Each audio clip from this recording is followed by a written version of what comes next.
Okay, we stand facing the east with our heels together, feet at a 45-degree angle and holding up 2 fingers on the right and 5 on the left. Please repeat after me.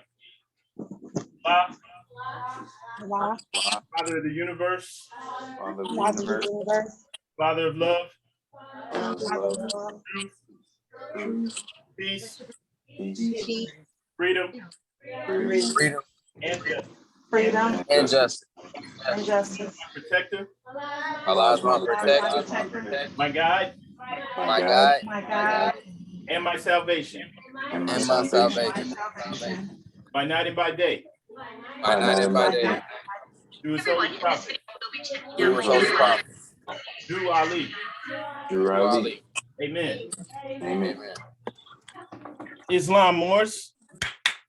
Want to announce this meeting is now open. Is the Moore Science Temple of America, Muslim Mission 30, Columbus, Ohio. First and foremost, we always rise and give the highest praise to the Most High, our Father God, Allah. We extend honors to our divine prophet, Noble Drew Ali, for bringing us our divine creed and nationality. We also extend honors to the forerunner to the prophet, our brother, Marcus Mosiah Garvey. We extend honors to all the ADEP sheiks and all the faithful Moors that make up the grand body of the Moorish Divine National Movement. We also extend honors to the first appointed Supreme Grand Sheikh by our prophet, that's our brother Emily Ill. Also honors to the current Supreme Grand Sheikh and Grand Council of the Moorish Science Temple of America, and honors to all the faithful Muslims here with us today. Islam. Brother Jackson Bey, would you please read our divine constitution and bylaws? Islam Grand Sheikh, I rise giving perfect praise to Allah, honors to the Prophet, Drew Ali, honors to our forefathers and foremothers, and honors to the Asiatic nations and the Muslims all over the world. Salvation, Allah, unity, the Moorish Science Temple of America, the divine constitution and bylaws. Act 1, the Grand Sheikh and the chairman of the Moorish Science Temple of America is empowered to make law and enforce law with the assistance of the Prophet and the grand body of the Moorish Science Temple of America. The assistant Grand Sheikh is to assist the Grand Sheikh in all affairs if he lives according to love, truth, peace, freedom, and justice, and it is known before the members of the Moorish Science Temple of America. Act 2, all meetings are to be open and closed promptly according to the Circle 7 in love, truth, peace, freedom, and justice. Friday is our holy day of rest, because on a Friday, the first man was formed in flesh, and on a Friday, the first man departed out of flesh and ascended unto his Father God Allah. For that cause, Friday is a holy day for all Muslims all over the world. Act 3, love, truth, peace, freedom, and justice must be proclaimed and practiced by all members of the Moorish Science Temple of America. No member is to put in danger or accuse falsely his brother or sister on any occasion at all that may harm his brother or sister, because Allah is love. Act 4, all members must preserve these holy and divine laws, and all members must obey the laws of the government, because by being a Moorish American, you are part and parcel of the government and must live a life accordingly. Act 5, this organization of the Moorish Science Temple of America was the laws and constitution of the said government, but to obey hereby. Act 6, with us, all members must proclaim their nationality, and we are teaching our people their nationality and their divine creed, that they may know that they are part and parcel of this said government, and know that they are not Negroes, colored folks, Black people, or Ethiopians, because these names were given to slaves by slave holders in 1779 and lasted until 1865 during the time of slavery. But this is a new era of time now, and all men now must proclaim their free national name to be recognized by the government in which they live and the nations of the earth. This is the reason why Allah, the great God of the universe, ordained Noble Drew Ali, the prophet, to redeem his people from their sinful ways. The Moorish Americans are the descendants of the ancient Moabites whom inhabited the northwestern and southwestern shores of Africa. Act 7, all members must promptly attend their meetings and become part and parcel of all uplifting acts of the Moorish Science Temple of America.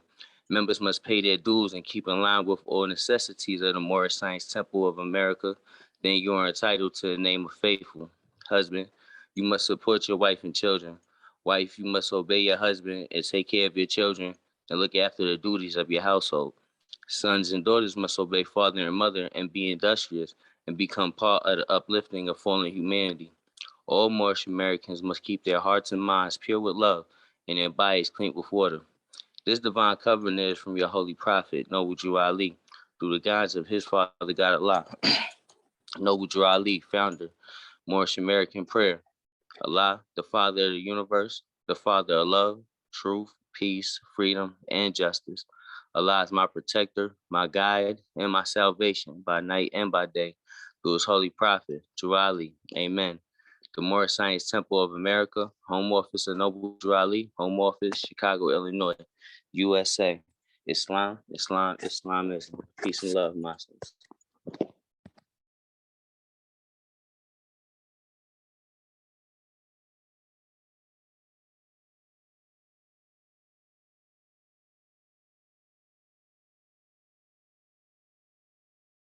Islam and gratitude, brother. Brother Kobe, would you please read our writs? Islam, Grand Sheikh, without a doubt or contradiction. I rise, give perfect praise to our great God Allah. Rise, give honors to our prophet, Noble Jew Ali.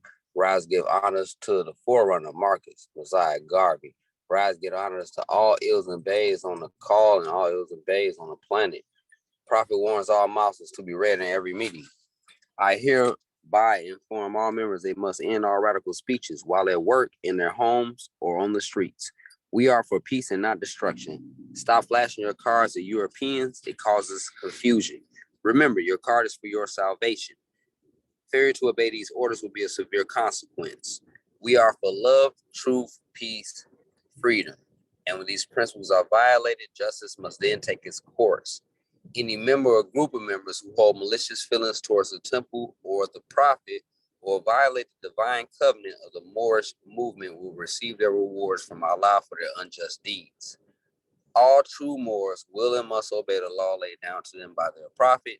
If they lose confidence in their prophet, they should turn in their card and button, cease wearing their turban and fez, and return to the state where I, the prophet, found you.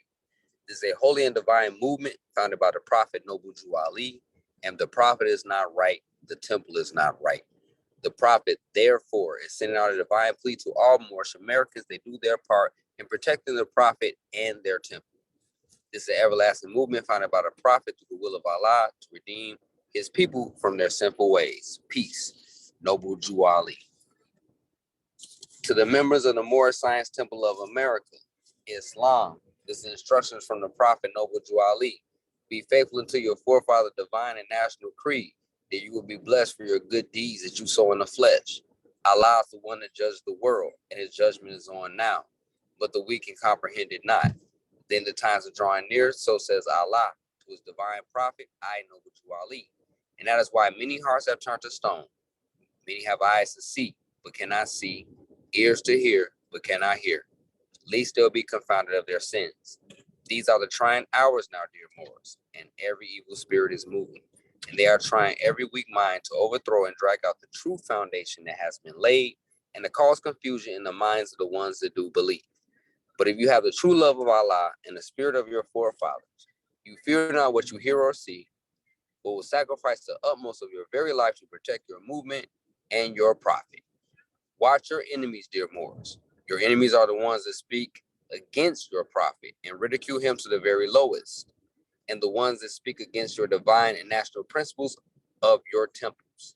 Act accordingly, and Allah will bless you for your good work. Peace. Your divine prophet, Noble Jew Ali. To be proclaimed in every meeting, Islam. I am glad to know I have a few faithful Moors among you all, and I desire for them to know the truth and the divine truth. There's a host of jealousy about me and the movement now by the same people of our side of the nation that claimed that I was a joke and unreal. But now, since they found out from the government officials and the nations of the earth that this is the only sole foundation that all Asiatics must depend upon for their earthly salvation as American citizens, they are working every scheme that they can to disqualify me so they may take charge of the situation. I have notified all these things to you long ago in the past. It is through the faithful Moors that attribute to the movement and uplifting funds. The ones that pay their divine respect to me and the movement will be remembered. That is why I'm calling upon all faithful Moors to increase their faithfulness to me, your prophet, and your divine Moorish movement. I need finance, and I need it badly. Never before have I needed finance so badly as I do at present, so I can shove aside the discord that is facing the nation. It all comes through jealousy because of my fame and nobility. The nations of the world will not recognize the movement without I, the prophet, being head. That has been proven by my works, which I have performed in the past few years. Prophet Noble Jew Ali, Islam, Islam, Islamism. Happy Sunday, Moors. Islam, brother, in gratitude. Sister Lachey L, would you please read our additional laws? Islam. I rise and give all praise to the great Father God Allah, honors to the Prophet, Noble Drew Ali, honors to Marcus Messiah Garvey, honors to all Muslims on the call. Questionnaire and additional laws for Moorish Americans by the Prophet Noble Drew Ali. Act 1, Grand Chiefs and Governors and Heads of all temple, all business. He said temple must be approved by the Prophet Noble Drew Ali. Before acting upon by any members, let it be finance, property, or any line of life that will cause the members to sacrifice finance, etc., that will cause the support of any group of members. Any former officer that violates these laws is subject to be removed from his office under a heavy restriction, etc., by the Prophet or the Grand Chief. Act 2. All members are to attend their EDEP meetings and their public meetings promptly. If a member is found standing around on their meeting period, shall be fined 50 cents on the first case, and on the second, he will be fined $1, which will go on your emergency fund. If member is working, his monthly dues must be paid, and if he has money in the bank, he must subscribe for as much as he is able to the Moorish uplifting funds, because it takes finance to uplift the nation. Act 3. It is the lawful and divine duty of every good member, if he is able in finance, to aid me in saving the nation, and if he does not, he is an enemy to the cause of uplifting his own people, and justice must catch you. Let it be he or she according to love, truth, peace, freedom, and justice, as I have the power invested in my hands, and I will have to enforce the law in order to save the nation. Act 4. All members, while up making a public speech, must not use any assertion against the American flag or speak radical against the church or any member of any organized group, because we're to teach love, truth, peace, freedom, and justice. Act 5. All members must promptly attend their meetings and send their children to Sunday school, and the teacher must confirm himself to the questionnaire. And let every member exercise his 5 senses who is able to do so, because out of your Sunday school comes the guiders of the nation. Act 6. With us, all members must proclaim their nationality, and we're teaching our people their nationality and their divine creed, that they may know that they are a part and parcel of this said government, and know that they are not Negroes, colored folks, Black people, or Ethiopians, because these names were given to slaves by slaveholders in 1779.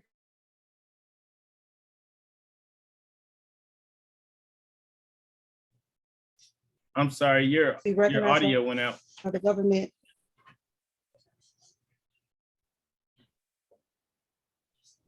Islam, sis, I'm sorry, your Islam. audio, yeah, it must have went out while you were reading that act.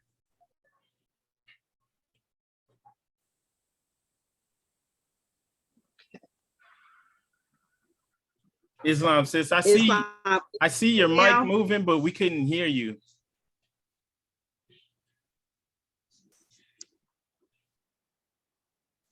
Islam, can you hear me now? Islam, yes. Islam, so I'll just start Act 6 over again, or if you can tell me where to start. Islam, sis, yeah, when you started Act 6, it was going out. Islam. Act 6, with us, all members must proclaim their nationality and we are teaching our people their nationality and their divine creed, that they may know that they are a part and parcel of this said government, and know that they are not Negroes, colored folks, Black people, or Ethiopians, because these names were given to slaves by slaveholders in 1779 and lasted until 1865 during the time of slavery. But this is a new era of time now, and all men now must proclaim their free national name to be recognized by the government in which they live and the nations of the earth. This is the reason why Allah, the great God of the universe, ordained Noble Drew Ali, the prophet, to redeem his people from their sinful ways. The Moorish Americans are the descendants of the ancient Moabites who inhabited the northwestern and southwestern shores of Africa. Act 7. All members must promptly attend their meetings and be a part and a parcel of uplifting of the Moorish Science Temple,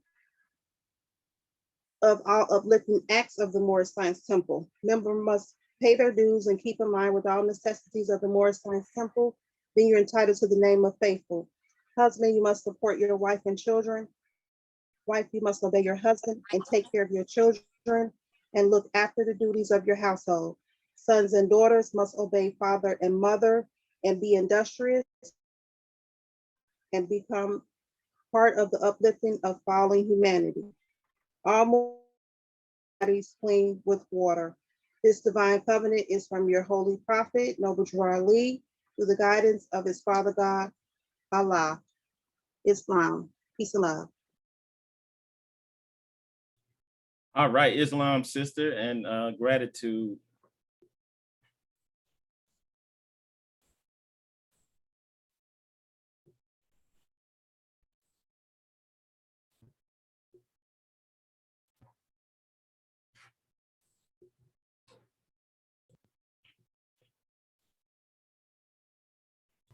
A divine warning by the prophet for the nations.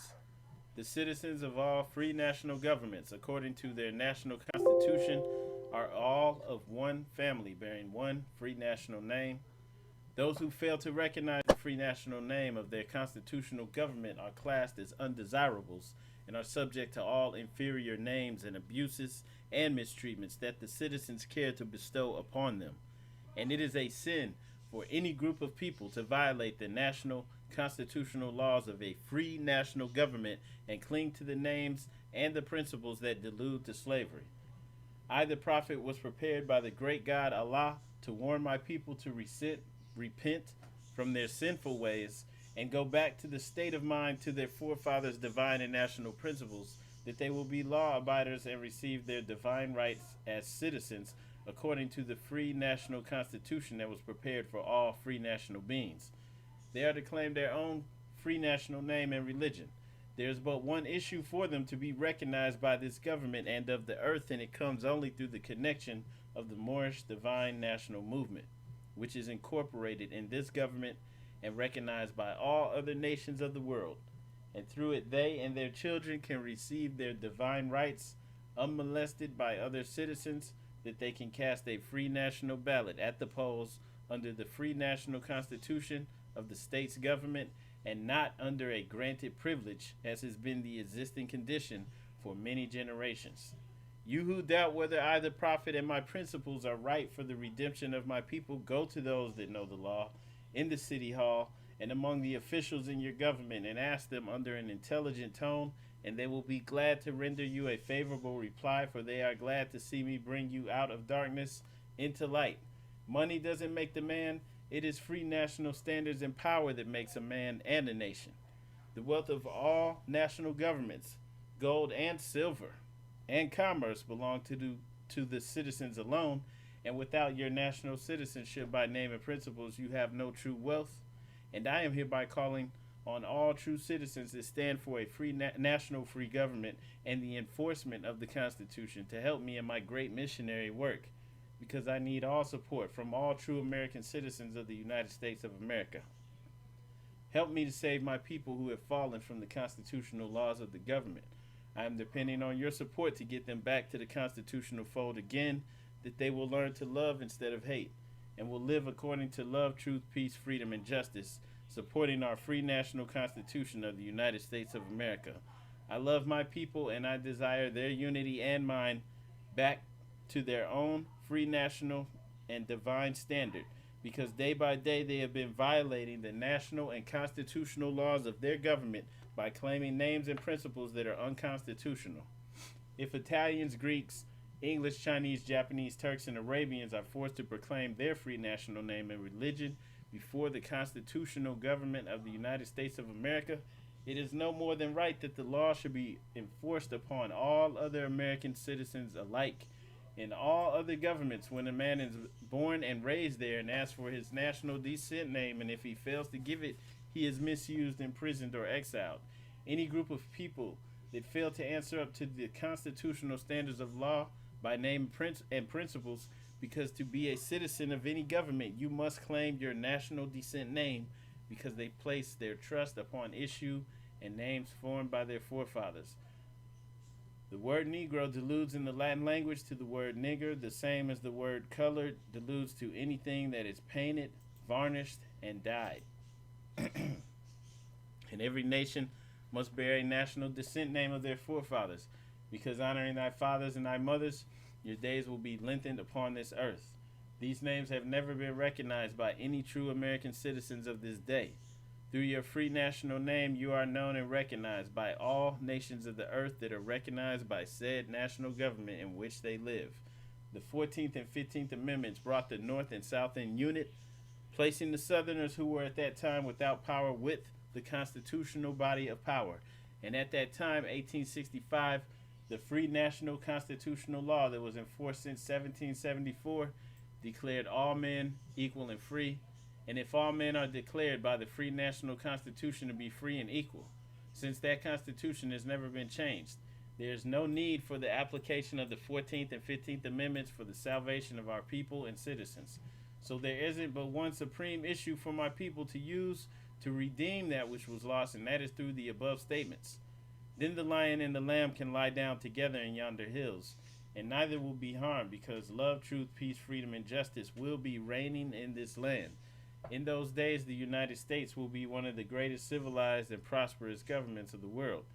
But if the above principles are not carried out by the citizens and my people in this government, the worst is yet to come, because the great God of the universe is not pleased with the works that are being performed in North America by my people, and this great sin must be removed from the land to save it from enormous earthquakes, diseases, etc. And I, the prophet, do herein believe that this administration of the government, being more wisely prepared by more genius citizens that believe in their free national constitution and laws, and through the help of such classes of citizens, I, the prophet, truly believe that my people will find the true and divine way of their forefathers, and learn to stop serving carnal customs and merely ideas of man that have never done them any good, but have always harmed them. So I, the prophet, am hereby calling aloud with the divine plea to all true American citizens to help me to remove this great sin which has been committed and is being practiced by my people in the United States of America, because they know it is not the true and divine way. And without understanding, they have fallen from the true light into utter darkness of sin, and there is not a nation on earth today that will recognize them socially, religiously, politically, or economically, etc., in their present condition of their endeavorment in which they themselves try to force upon the civilized world. They will not refrain from their sinful ways of action, and their deeds have brought Jim Crowism, segregation, and everything that brings harm to human beings on earth, and they fought the Southerner for all these great misuses. But I have traveled in the South and have examined conditions there, and it is the works of my people continuously practicing the things which bring dishonor, disgrace, and disrespect to any nation that lives the life. And I'm hereby calling on all true American citizens for moral support and finance to help me in my great missionary work to bring my people out of darkness into marvelous light. From the prophet.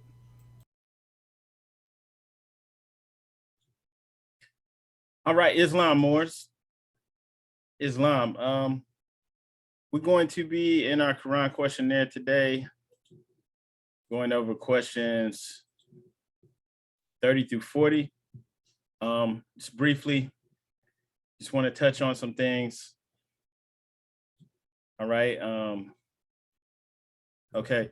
So some of you saw this before, but was just speaking on why we do this, why it's important. With the 101 questions, right, that the Prophet Noble Drew Ali gave to us. We spoke about this, I believe, last week.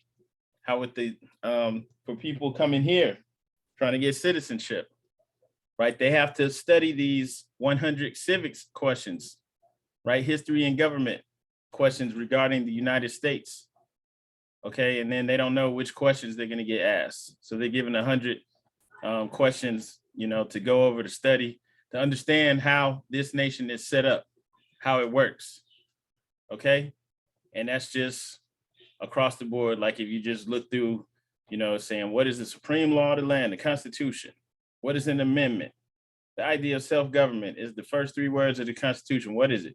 You know, we the people. So they're going through, you know, this is like for everyone, anyone who came here to get citizenship, they have to go through this. They have to understand it. You know, things that maybe we take for granted, living here, growing up here, maybe not even paying attention in school when they do teach this stuff, right? But people have to go through this so that they can get citizenship here. And it's a process, right? There's an understanding that must be gained, even though they know that everybody's not going to take advantage of the power, the position that we have here as citizens. They still put that out there that, hey, everyone must learn this, okay? And so that's why also it's important for us to understand what the prophet established for us with the Koran questions. And, you know, the prophet held up 3 documents and said that he brought everything that it takes for us to, you know, to build our nation, to save ourselves. And it was the Koran Questionnaire, the Divine Constitution, and then the Quran, or the Moorish Science Temple of America. All right, and then in this Koran Questionnaire, which we're going to go over today, there's 101 questions to get us acclimated. Why did the prophet do this? Because we all have a thorough understanding of someone else's culture. Islam, hang on a second.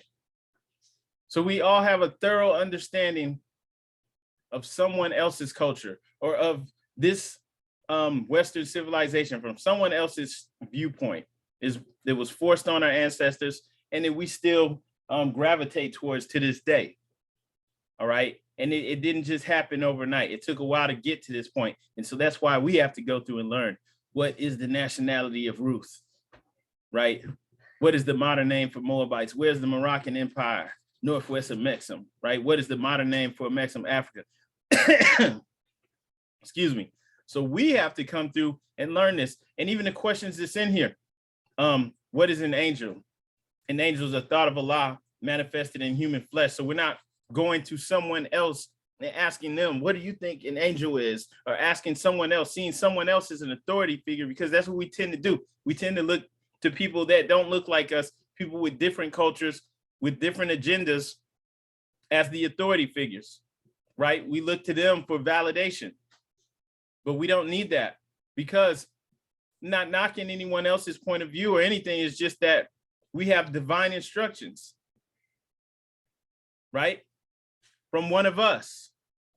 One of us was raised up from amongst our midst, who spoke our language, who was alive during Jim Crow era, right? When people were getting hung, where they were destroying our towns. One of us came and delivered this message to us. So what more validation do we need, right? We had divine intervention to get us back right. And this intervention is now getting us integrated into our own civilization. And is it new? You could kind of say that, since we've been through everything that we've been through. What we have now as Moorish Americans is new, but actually it's ancient, it's old. The religion that we're returning to, is that a new religion? No, it's the old time religion, right? So while this nationality may be new, it's ancient. We're tying back into our ancient bloodline. Why? Because we're descendants of Moroccans and born in America. Moroccans, not in the restrictive sense of limiting to the present day nation state in North Africa of Morocco. No, we go back even further than that. And that's explained to us. We're actually given an explanation of where we come from.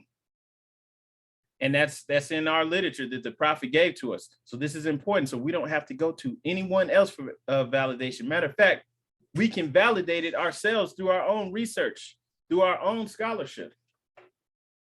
All right. And why is this important?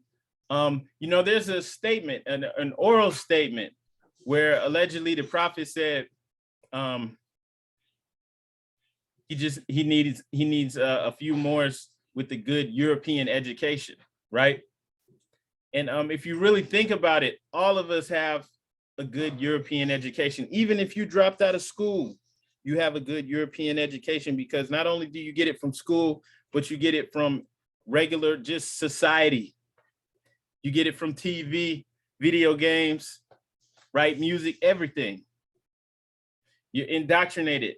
I'm indoctrinated. We all indoctrinated and taught how to think, how to see the world. So we're not seeing the world as Africans or as Moors. We're seeing it as Europeans with a European mindset, or people who have been trained to see things with the European mindset, just like today being Easter. All right.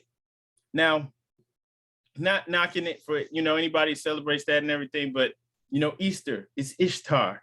Ishtar is the fertility goddess, right? Actually really has nothing to do with the story of Jesus, but it was mixed in there so that the people that, for example, the Europeans, when they adopted Christianity so that they could be seen as civilized, so that they could participate in trade, the people they were trying to bring this to, their people, their tribes, they were worshiping this fertility goddess, or many of them were. So they needed to keep those traditions going. That's why it's going. So there's really no need for us to participate in that. No need at all. But that's what I'm saying. You know, we see the world through someone else's lens, and it doesn't serve us. One other thing too, I wanted to show, like why this is so important, right? Why this even matters. Hang on one second.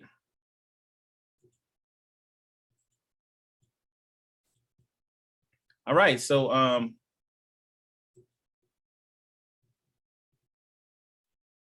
okay, so as I was saying, you know, we see the world through European lens. No matter what, it doesn't even, you know, we even go about our own liberation, or, you know, fixing our situation from a European point of view, because it's been so indoctrinated in us, and it's been going on for generations now, right? But I wanted to speak on something briefly and just give you an example of how we got into this situation and how we have to, why there's no choice but to return to the ways of our ancestors. Okay, this example I'm going to show you, this is from Mexico, when the Europeans first came here, right? When they first came to this land. What you're seeing up here is from the book,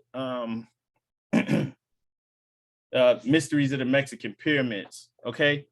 When the Spaniards first arrived, or when they first caught a glimpse of the capital, as you can see up here, I don't even know how to pronounce that, Tenochtitlan, right? This capital, this Aztec capital, okay? When they first saw it, right? If you could read like what it's saying here in the description, saying that the first glimpse of the island capital, it glimmered like an exotic Venice, right? It had stunning palaces, temples, pyramids, stuccoed pink with volcanic ash rising from the cerulean waters of the lake.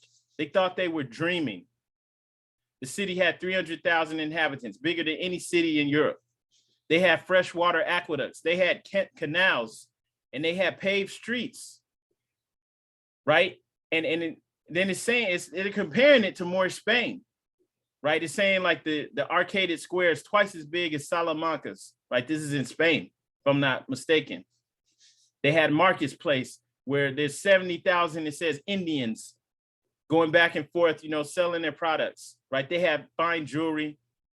People had gold and silver like it was nothing, right? Just people are adorned with all this stuff.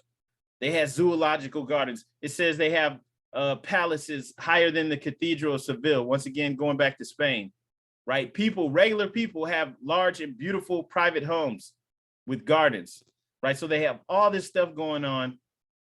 They're trading and all of these things. And it's beautiful and amazing. It was like a dream. And this is what they saw. Like, this is what their first encounter was. And they immediately, and when I say they, I mean the Spaniards, they immediately began to paint the people as savage. Voltaire, this is a European author. Voltaire believed the Spaniards to have fabricated or grossly exaggerated the charges of Aztec human sacrifice to justify their own brutality. So they get there and they're making the case of like, okay, these people are savages. They're sacrificing each other. They're participating in sodomy and all this horrible stuff. And therefore we must cleanse them. We must purify them. We must, you know, give them a religion, give them Christianity. Sounds familiar, right? Because we talk about this. And just for anyone who's wondering, like, why are you talking about Mexico? Look, okay, I'm gonna show this a little in a little bit. But if you look at this picture up here, okay, these were the so-called Mexicans. All right, you can see this picture. All right, they referred to them as Moors outright. Matter of fact, their king, their chief, Montezuma, was referred to as a Moorish king. But just going back to this, they immediately branded them as savages. Okay, this was a part of the Spanish Inquisition. This was a part of the Crusades. Everywhere they went in the world, this was decreed by the Pope, their Christian leader. Remember, the Pope was their viceroy, their vice regent, which means he's their earthly representative of God. Once again, this is why we must return to Islam. Somebody, please, somebody read Ayat 230 in the Quran for me. What does it say in there? What does it differ from Christianity? What Ayat 230? Can we get a volunteer to read that?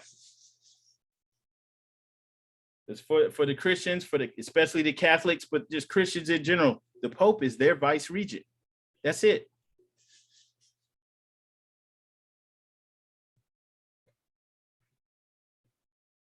Well, okay, I understand if everybody's on their phone here. I'll read it. Let me.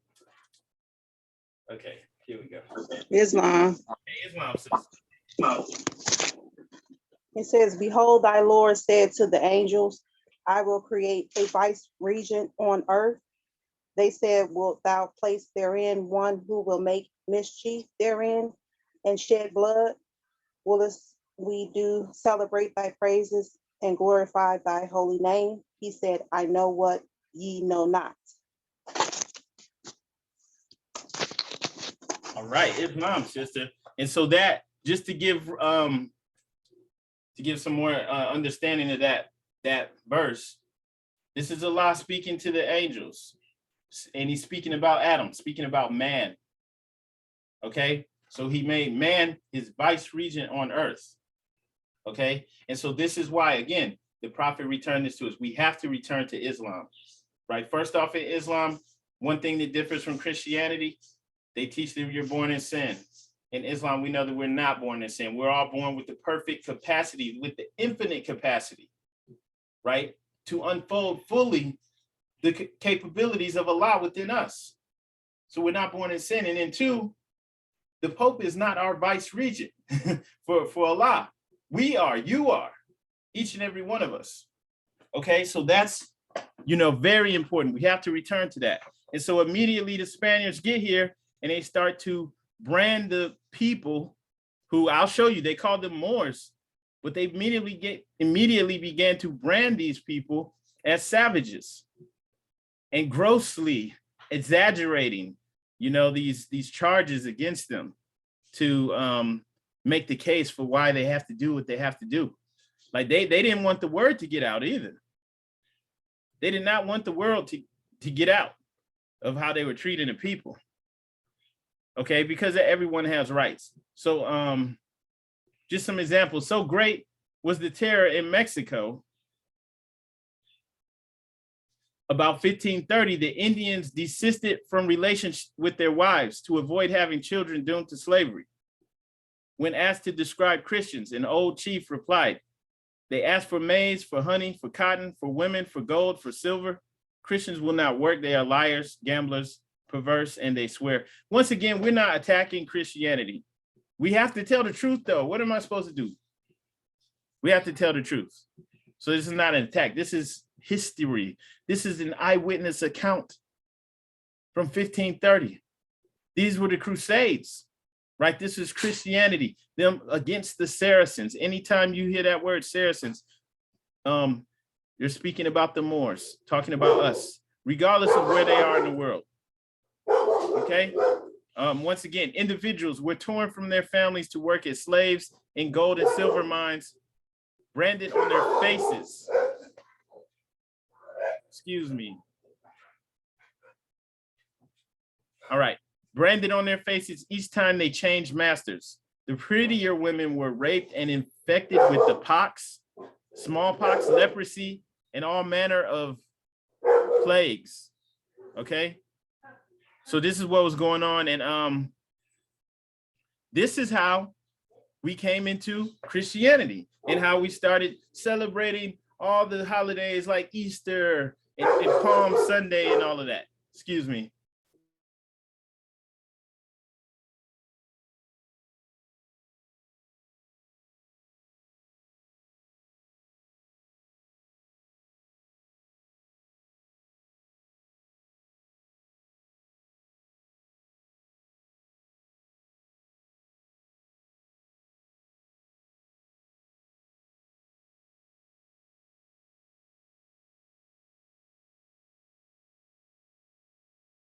All right, Morris, sorry about that.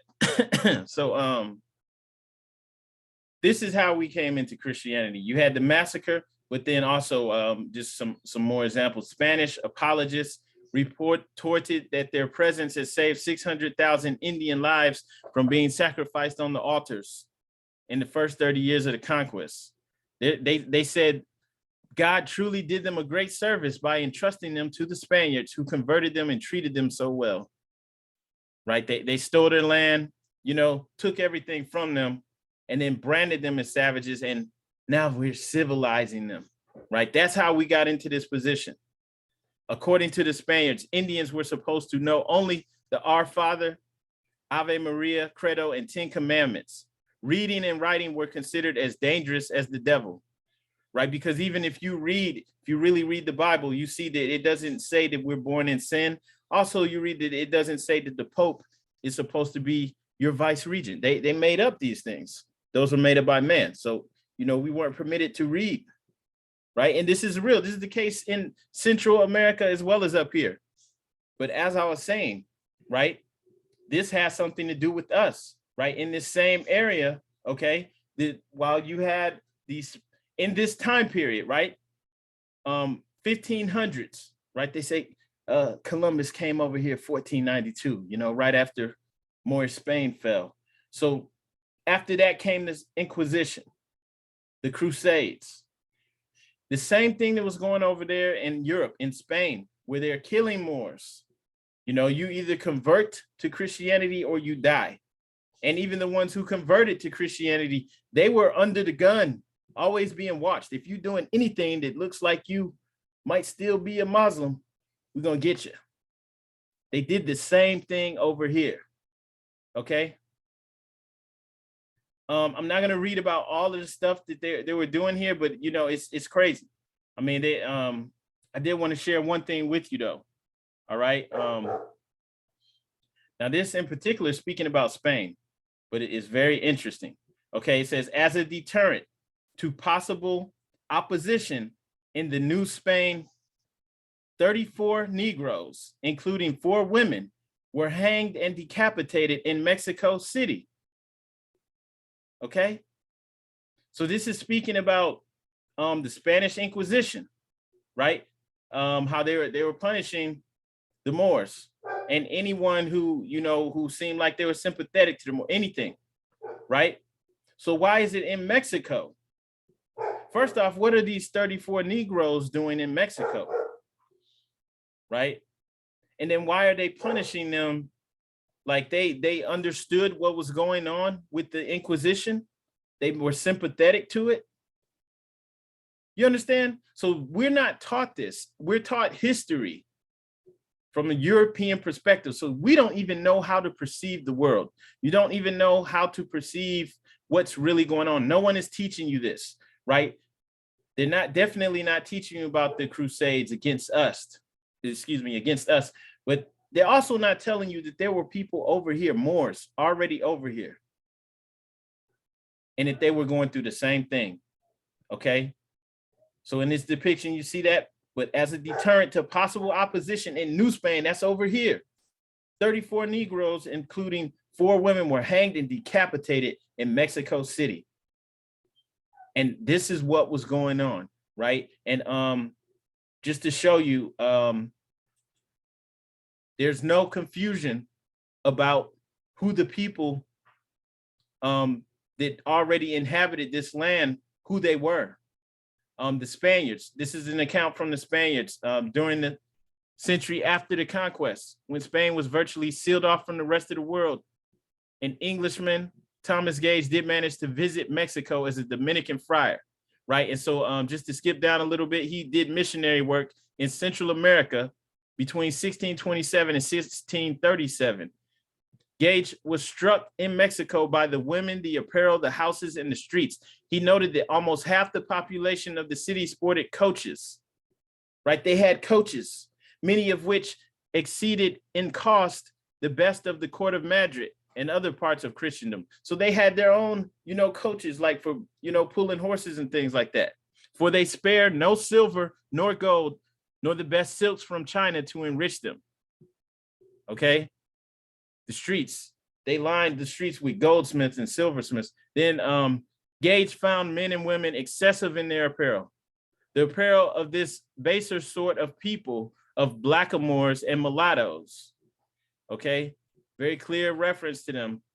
Blackamoors and mulattoes is so light, right? Their apparel is so light and their carriage so enticing. The Spaniards, even of the better sort, who are too prone to venery, disdain their wives for them, noting that their bare, black, and tawny breasts are covered with bobs hanging from their chains of pearls. So he's describing them, like their skin color and everything.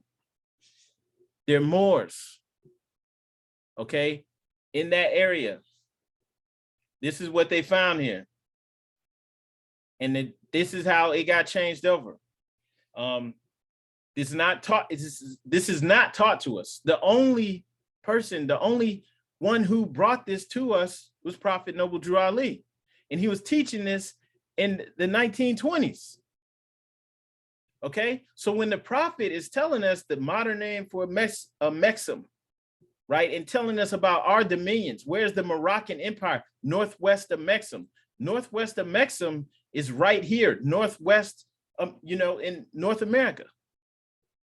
Right? West of what? West of the other Amexem, Africa. Okay? So he made that plain and clear. He taught that to us. He brought that straight to us. Nobody else was going to share this information with us. Right? Even the books and things that they made note of as they encountered these people, they don't teach that. That's not being taught in school. They teach that you started as slavery.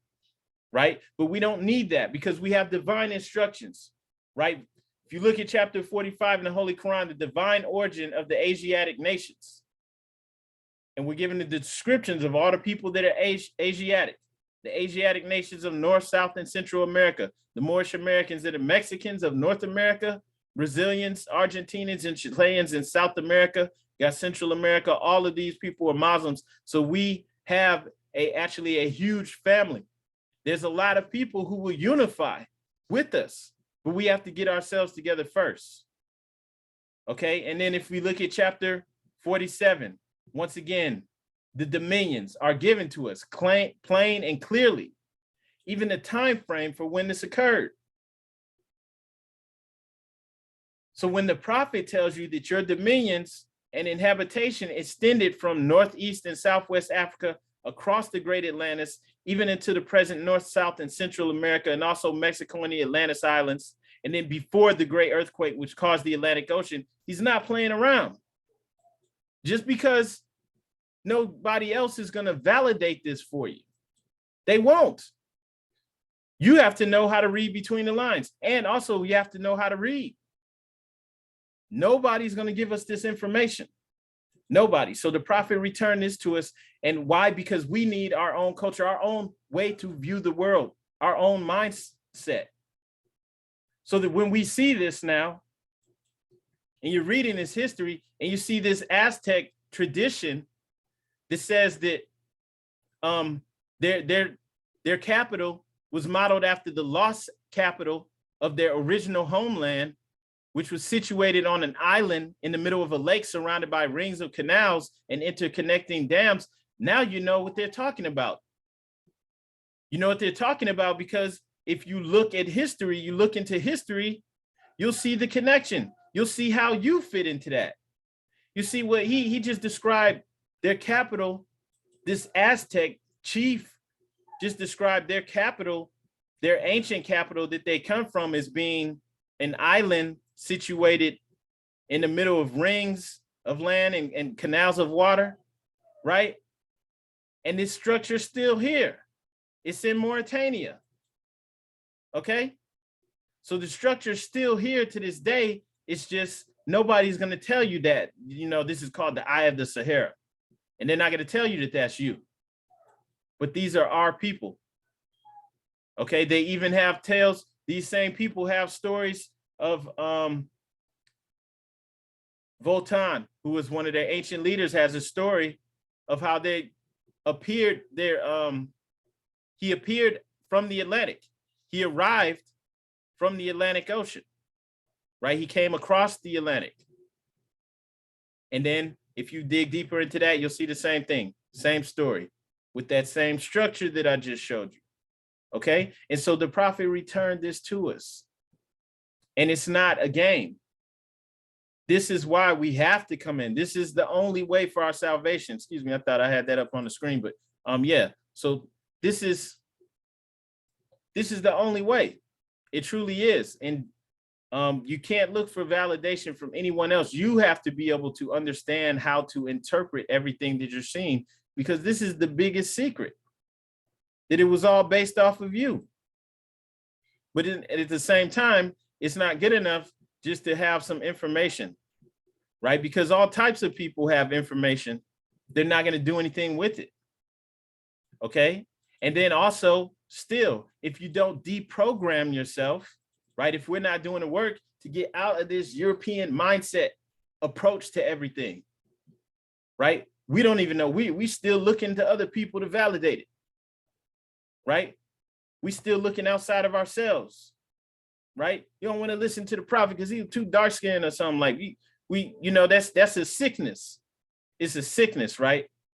But yeah, no one else will confirm this for you. You have to know that it's true, right? Just like they're not going to tell you that the so-called Mexicans or Aztecs, they got over here and they found people that look just like you. And we were wearing gold and everything that we're still doing to this day. Okay, and they describe themselves as coming from this place across the Atlantic. That's what your prophet told you. That's in chapter 47. But who's going to make that connection for you? No one. So let's just go over questions 30 through 40. All right, that's why it's important for us to know this. Who else is going to teach this to your children, right? And your grandchildren?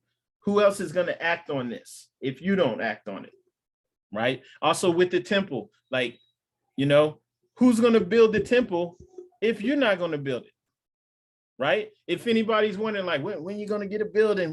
When we going to get a building? How many people actually pay dues? You know, like, how's it going to happen? Where's the resources going to come from, right? Just like nobody's going to teach us this, who's going to build it? Who's going to make it happen? If anything, there's, you know, people who would oppose it. So let's go in here. Question 30, what was the nationality of Ruth? Ruth was a Moabitess. Once again, just establishing the ancient link, even with linking us back in with Ruth, who was from the land of Moab. This is linking us into the lineage of King David, of Jesus. All right, she was actually, Ruth was the great grandmother of David. Okay, and she signifies love. raised to the divine. She had a willingness to leave, to leave what she was used to, what she was comfortable at, and she represents love divine. All right, so moving on, what is the modern name for the Moabites? Once again, just relinking us back in, but establishing who we are now. Modern name is Moroccans. All right. Once again, though, we're not looking at that in the, in the strict sense of just the modern day nation state of Morocco. We know the dominions expanded all across here, just like that structure that was just on the screen. That structure is called the Eye of the Sahara, right? That looks a lot like the description like of the capital of Atlantis. That's in Mauritania. What does Mauritania mean? Land of the Moors. Okay, Mauritania is not Morocco. It's on the northwestern shores of Africa. All right. But yeah, so right there. Okay, there you have it. The Moorish Empire was not restricted to one space. So when the prophet tells us that it extended across the great Atlantis, right, even into North, South, and Central America, he wasn't playing around. He was really teaching us something which we can go and validate ourselves, but he was relinking us back into information that was hidden from us. But just because you took the information out and because they destroyed the books, when they found them, they burned them or they put them in the basements of the Vatican, that doesn't destroy the records, because the records are recorded, right? There's records that aren't physical that will never be destroyed, like the Akashic records, which you can only touch those. You can only tap into the Akashic records by raising your vibration up, right? Or meditation, okay? Opening your third eye. Okay, but that's what I'm saying. So the prophet returned that wisdom to us. So we know what that means. And you might not be able to explain this to everybody when you say Moroccans. Yeah, just leave it simply as, look, most of the people in West Africa, like even in places like Senegal, Ghana, even in Nigeria, most of them were Muslims. And just keep it at that, because for the regular person, the only thing they can think of when they see people like us is slaves. You here, you look like this, you must have came through the slave trade. Okay. And that's, hey, you got to meet people where they're at. Who is it that said don't cast pearls to swine? Right. You have to meet people where they're at, man. So where is the Moroccan Empire? Northwest Amexem. So if Amexem is the modern name for Africa, and then the prophet tells us the Moroccan Empire is in Northwest Amexem. He's not saying that it's anywhere else. It's here. Northwest Amexem. This is Northwest Amexem, and that's established clearly in our Quran, and also in the further when you go into the other questions when different portions are being described, right? When you're given a name for Negro, and it's the name for a river in West Africa, and you have the Negro River in Brazil, West Africa, where the waters are black. And that's why it's called the Negro River. And you can still see that visually, where the waters don't really mix with the Amazon. Okay, so he's speaking about us right here. What is the title given to our ruler in Morocco? We have to be reintegrated into our own society again. That's why I also was showing those questions, right? The 100 questions that the people get when they're trying to get U.S. citizenship, immigrants. Right, so you got to learn everything all over again. What is our ruler? A sultan, and that's a it's not just a president or something like that. A sultan's not just a king. They also have religious authority, right? The sultan's rule or their role is actually defined in the Quran as well. But this is just once again returning to our ways. Our authorities, our figures, our leaders are also ministers. They're also priests. And it's been like that for the longest, even with the the people we were just looking at, the Aztecs, the Mayans, Olmecs, they always had priests, right? The priests surrounded the king. The king is also a high priest, okay? And then, of course, it's like that in Egypt. And that's just how our people do, right? We don't really have that separation of church and state. It's one and the same because we want to have divine rule. All right, so this is important that that was returned to us. Where do we get the name Jesus from? The East. That's important too, because Jesus is a translation, right, of an Aramaic term, which would have more than likely been Yeshua, which is actually like the same as Joshua. Okay, but this is important because, you know, you're dealing with people who are mind programmed. I was just watching some comedian yesterday, a sister talking about white Jesus, talking about how she saw that all her life growing up and the pictures of white Jesus in the house. And, you know, she didn't even seem like she really had a problem with it. You know, it was just cool because that's what most of our people were ingrained to. But it's a reminder, hey, that is not reality, what you see. Okay. A lot of times when you see these biblical pictures, these paintings, these reenactments of biblical scenes, right? All of the people in the reenactments are of European descent, but they're wearing turbans, right? They're wearing turbans. The women have their hair covered. Like, oh, okay, I actually got some pictures up of that. So just for example, so you see this, and it's just ridiculous because it's like, come on, y'all weren't dressing like that then, and you're definitely not dressing like that now. You know, come on somewhere. They need to go on somewhere with that because it's like, you know, it don't make any sense. It's ridiculous. But this is what they do. And so this is why this understanding had to be returned to us, because they're telling you this is Jesus. And look at all the people, like there's still people who dress like this today and they don't look like this. Right. And it's not a knock to anyone. It's just, you know, we have to tell the truth, man. Because if we don't tell the truth, who is? This is what the image is being put out. And it's so backwards now that even people in countries like Nigeria, where the majority of people are dark skinned, they looking at stuff like this. Okay, so nobody from over there is coming to help us. They're getting indoctrinated and going in the wrong direction. Okay, so yeah, this understanding had to be established because of years of centuries now of indoctrination in the other direction. After the destruction of our own culture, right? We read about some of the atrocities that took place, the painting of us as savage, and then putting themselves in these positions, right? The people didn't dress like that then or now. No, Jesus, this name came from the East.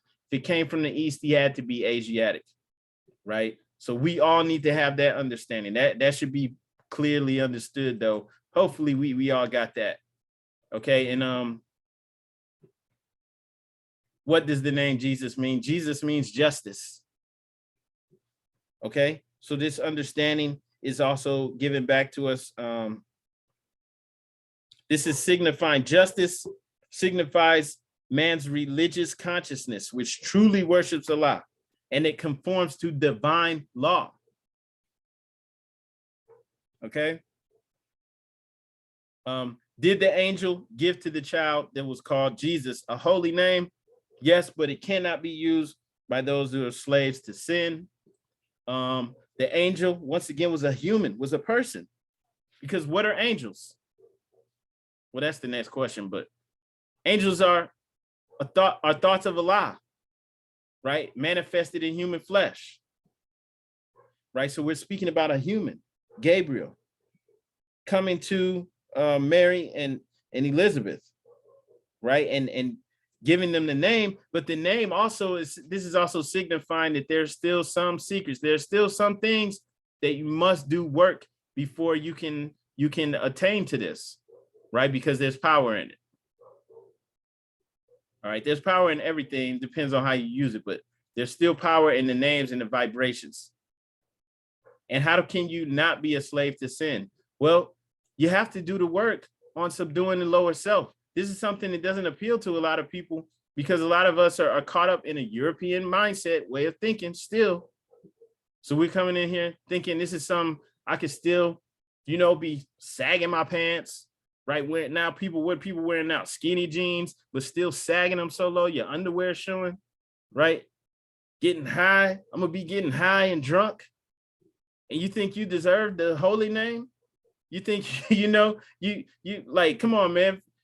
Come on, we have to do more work. We have to do better, right? I mean, if we really want it, we don't have that much time, but if we really want to go in and see how another way the Europeans were able to take this from us, they gave us the weed, the liquor.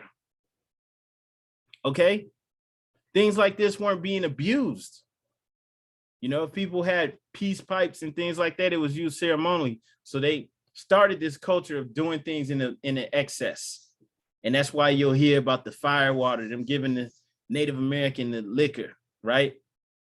Giving us these things so that we could be slaves to sin, because they couldn't defeat us. We had to defeat ourselves. Okay, so we have to do the work. I know that doesn't appeal to everybody, but if you're going to do this for real, we're going to have to do that work. All right, that's what we're here for, to help each other, though, to assist each other. Okay, so we spoke about that. An angel is a thought of Allah manifested in human flesh. We're not talking about something invisible, right? We're talking about humans that are here, as it says in 39, what are angels used for? To carry messages to the four corners of the world, to all nations. And if you really look at this and understand, if you're willing to come in and do the spiritual work, like, nobody's expecting anyone to be perfect. Don't ever think you can't have done things in the past or made mistakes or whatever. No one's expecting anyone to be perfect, but be willing to come in and do the work on yourself, on subduing your lower self. Because these divine instructions that are in here, they're not in here for me or just for you or one or two people. They're in here for each and every one of us that is up to the task of unfolding Allah within us. Right? So theoretically, as it says here, the angels are to carry messages to the four corners of the world, to all nations. That's what all of us are to do. So that means we're all to become angels, right? We're all to do this work. And for the most part, carrying the message doesn't always mean going and talking to people, getting on people's nerves and stuff. And, we ain't black. Like, everybody ain't trying to hear that. But being the message, living it, right? You can't be trying to tell somebody the message and you smell like weed and cigarettes and you're looking funky and you're trying to tell somebody something, talking about this is going to help you. They like, I'm doing better than you. I'm not listening to you. Right? So you at least got to be taking care of yourself, doing the work on yourself. Sometimes you don't even have to say a word. Be the message, live it, and carry it to the four corners of the world, to all nations. So this is what we are to eventually do. We can't carry anything to all nations until we make our nation, build our nation up for real, making it solid. People trying to cut corners. People are trying to sell all these IDs and stuff, and they're charging all this money for it. Man, the temple is easy. It's like, look, dues are only like $20 a month.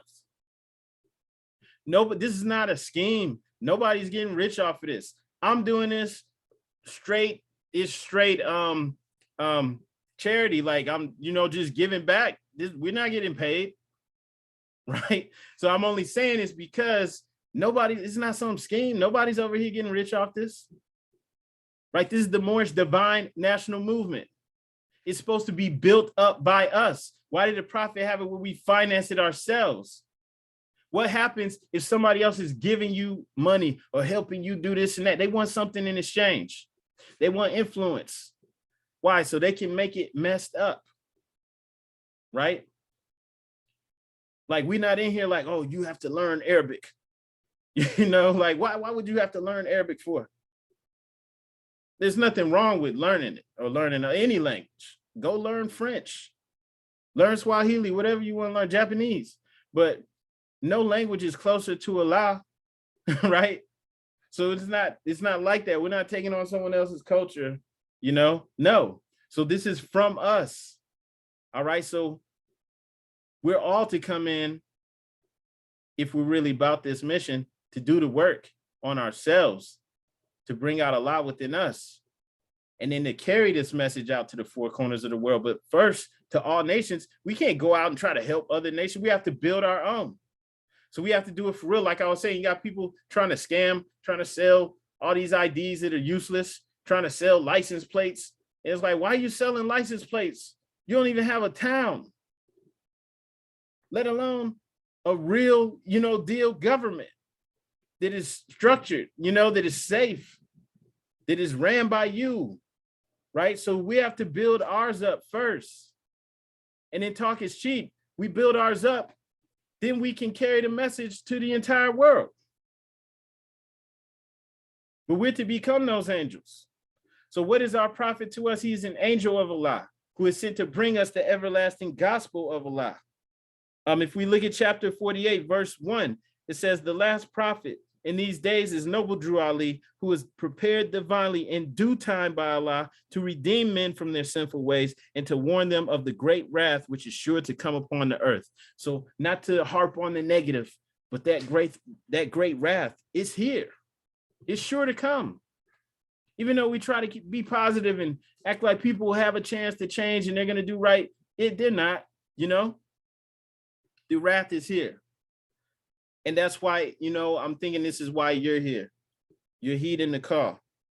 All right. And so on that note, though, I'm going to go ahead and yield the floor to anyone. If anyone has any questions or any comments, feel free to speak up. Islam.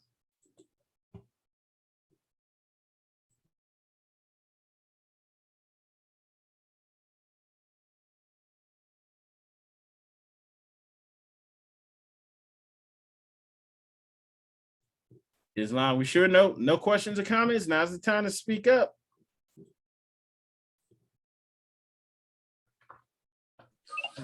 Islam Grand Sheikh, you was on point. This is a great build. Islam, brother, gratitude. Islam. All right, appreciate it, brother. Hopefully we all have a thorough understanding of what's going on, why this is important, why we're not playing around here. We take it seriously. I do advise, though, everybody, all the Moors, especially all the members, temple members, make sure you're paying dues, you're consistent, you're studying, and actually doing the work to apply these lessons to yourself, because nobody's going to come and save you. Nobody's going to do it. Allah sent us a prophet. And he gave his life, he dedicated his life to the movement. He was doing this, trying to teach people who they are and set up businesses across the country, set up temples across the country, and was moving as a head of state, even going to other countries and establishing relations, that recognize us, and he was doing all this. And in the midst of while he was doing this, his own people were like greedy and looking at the money that was coming in and like, ooh, I need to take him out somehow so I could be the head. And he was still doing it. So that's why I'm saying he gave his life to the movement.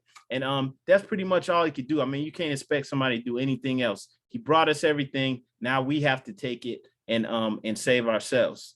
Okay. And I just wanted to put that in the proper perspective, because it's on us now. And you can't pass it off to nobody else, because ain't nobody else gonna do it. Right. And a lot of our people are comfortable with these conditions. They're cool with it. And not knocking them or nothing, but they're not going to save you. And nobody from any other countries are going to come and save you either. Matter of fact, they'll come and tell you, you don't get a prophet. But on that note, I want to announce without further ado, we're going into the closing of the meeting.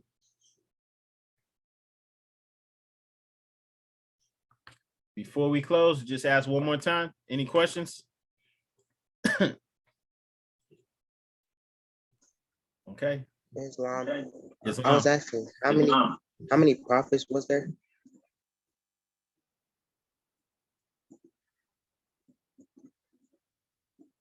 Islam, that's a good question. Don't really know how to answer that, because like I've seen different numbers. I mean, you could look at the Quran. I think they'll say there was like over 100 or 144. I don't really know how to answer that, because if you look at the Bible, it says that God raises a prophet from amongst the people. And then if you look in the Quran, it says the same thing, but it says that 6 times in the Quran. All right, so it says that every nation has a prophet that is raised from them, from amongst them, speaking their language. So, you know, how many nations have there been in the world? That's what I would say, you know, because every nation gets a prophet. Or, you know, if they've fallen away from God, from Allah, they get a prophet. All right. Right here in Ohio, Tecumseh had a brother named Tenskwatawa, and his people saw him as a prophet.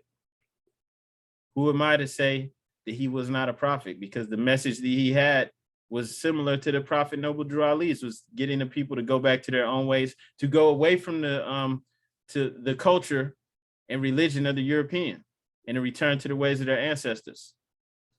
So I don't think we really could put a number on it. All right, Islam. I do want to just remind everybody, make sure you go to MoorishAmericans.com. That's our website. You can make a free account on there. We'll be using this more often in the future. Also, you can click the links at the top, go down to Temple Dues. That's where members can pay dues. And also, if you go to the bottom, that's where anyone can send a donation straight to our temple.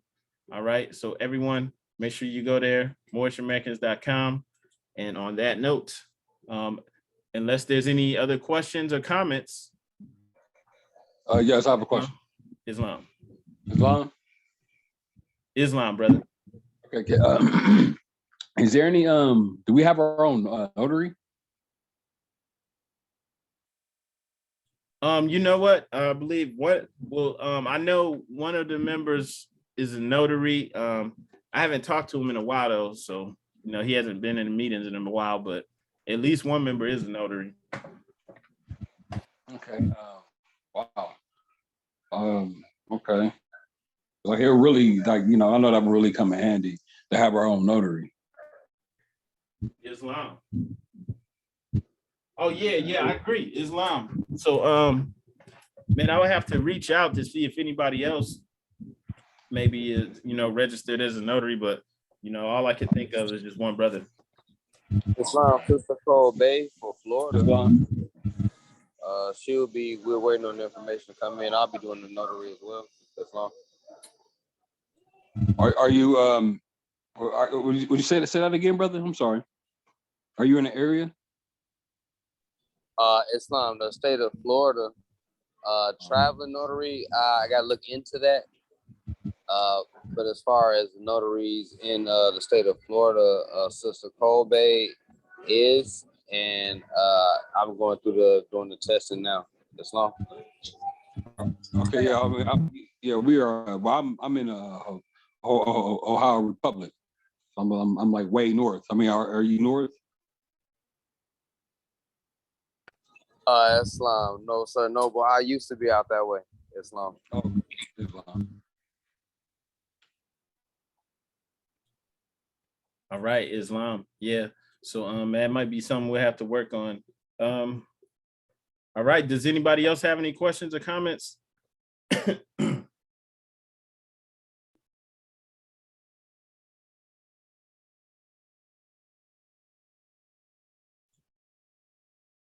All right. Okay, if there's no more questions or comments, we're going to go ahead and close out. All meetings are to be opened and closed promptly according to the Circle 7 in love, truth, peace, freedom, and justice. Everyone, please rise and face the east with us for the closing prayer.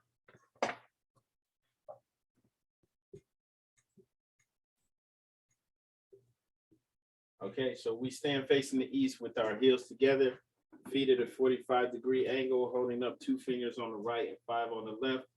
And you do not need to repeat after us. Allah, bind our hearts and minds back to our ancient forefathers' divine creative principles. We ask this in thy holy name and 7 Elohim. Amen. Amen. Islam. All right. Islam Moors, this meeting is now adjourned. Peace and love. Peace. Peace and love. Peace and love. Peace.